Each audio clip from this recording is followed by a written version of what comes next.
রাহুলের জীবন থেকে রাহিকে চিরতরে সরাতে ভয়ঙ্কর প্ল্যান করলো তিতলি। শুধু তোমারই জন্য ধারাবাহিকে দেখা যায় দশকর্মা ভান্ডারের দোকানে বসে যখন রাহুল নিজে হাতে রাহিকে শাখাপলা পরিয়ে দেয়, সেটা দেখে জ্বলে পুড়ে মরতে থাকে ওই তিতলি। ভাবতে থাকে রাহুল, এতবার তোমাকে ফোন করছি অথচ তুমি ফোনটা তুলছো না। এদিকে তুমি আমার দিদি ভাইয়ের প্রেমে হাবুডুবু খাচ্ছ, দুজনে মিলে প্রেম করে বেড়াচ্ছ। দাঁড়াও, দেখাচ্ছি মজা। এরপরই দেখা যায় তিতলি কিছু গুন্ডাদের ফোন করে ওই বাজারে আসতে বলে, যারা কিনা টাকা নিয়ে বিভিন্ন রকম অপরাধমূলক কাজ করে থাকে।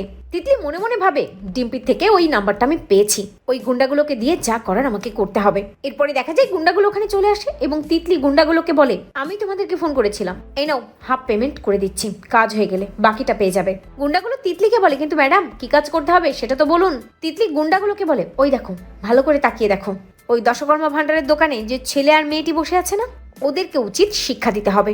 ওই ছেলেটিকে এমন মারবে যাতে ওই ছেলেটি আর বিছানা থেকে উঠতে না পারে।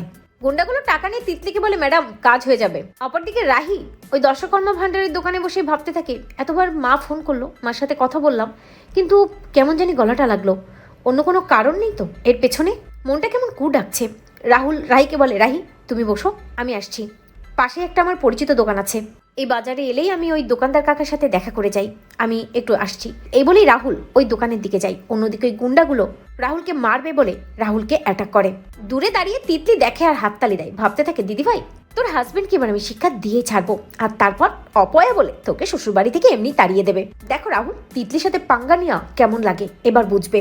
গুন্ডাগুলো রাহুলকে পেঁচিয়ে ধরে। রাহুল ভাবতে থাকে, একই এরা কারা, আর এই বাজারের মধ্যে এরা আমাকে এভাবে অ্যাটাক করছে কেন? রাহুল এই গুন্ডাগুলোকে বলে, কি চাও? গুন্ডাগুলো রাহুলকে বলে, তোকে চাই। এই বলে রাহুলকে মারতে আসে ওই গুন্ডাগুলো এবং রাহুলের সাথে গুন্ডাগুলোর আচ্ছা মতো মারপিট চলতে থাকে। অপরদিকে রাহি ভাবতে থাকে, অনেকক্ষণ হয়ে গেল, রাহুল কোথায় গেল? রাহুল তো এখনো এলো না। অন্যদিকে তিতলি রাহিকে দেখে ভাবতে থাকে, দিদি ভাই তো রাহুলের অবস্থা এবার বেহাল হয়ে যাবে। তো বন্ধুরা, তোমরা এটাই চাও তো তিতলির ভয়ঙ্কর ফাঁদ থেকে যেন রাহুলকে বাঁচাতে পারে রাহি, অন্যদিকে তিতলি যেন উদুম কেলানি খাই? কমেন্ট করে জানাতে ভুলো না।